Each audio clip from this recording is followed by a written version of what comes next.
எங்களுக்கு விஜயோட போறது கூட கதவு திறந்திருக்கு. புதிதாக கட்சி தொடங்கி இருக்கிற நடிகர் நண்பர் விஜய் அவர்கள் கூட புத்தக வெளியீட்டு விழாவுக்கு வரும்படி அழைப்பு விடுத்த போது அது ஒரு தவறான யூகத்தை கொடுத்து விடக் கூடாது, நாம் இருக்கிற அணியில் தொடர வேண்டும், அப்படி ஒரு குழப்பத்தை ஏற்படுத்தி விடக் கூடாது, நாம் இருக்கிற அணி பலவீனப்பட்டால் அரசியல் சூழல் மாறிவிடும் என்பதையெல்லாம் யூகித்து அந்த விழாவையே புறக்கணித்தவன் திருமாவளவன். நான் நினைச்சிருந்தாரா இல்ல எங்களுக்கு விஜயோட போறது கூட கதவு திறந்திருக்கு அப்படின்னு சொல்றாங்க. இந்த கதவையும் நான் மூடினேன்.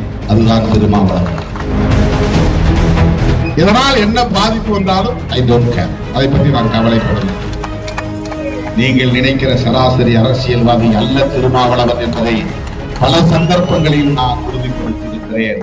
ஒரு டிபிக்கல் பொலிட்டிஷியன் எப்படி இருக்க வேண்டும் என்றால் எல்லா கதவுகளையும் திறந்து வைத்திருக்க வேண்டும். நான் பாஜகவோடும் தேவைப்பட்டால் கூட்டணி வைத்துக் கொள்வேன், பாமகவோடும் தேவைப்பட்டால் கூட்டணி வைத்துக் கொள்வேன், அதிமுகவோடும் தேவைப்பட்டால் கூட்டணி வைத்துக் கொள்வேன் என்று எல்லா கதவுகளையும் திறந்து வைத்திருப்பவன் தான் டிபிக்கல் பொலிட்டிஷியன்.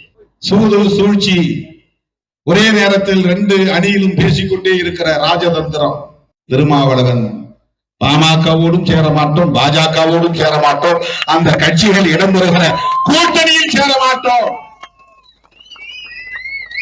இதனால் என்ன பாதிப்பு வந்தாலும் ஐ டோன்ட் கேர், அதை பற்றி நான் கவலைப்படவில்லை.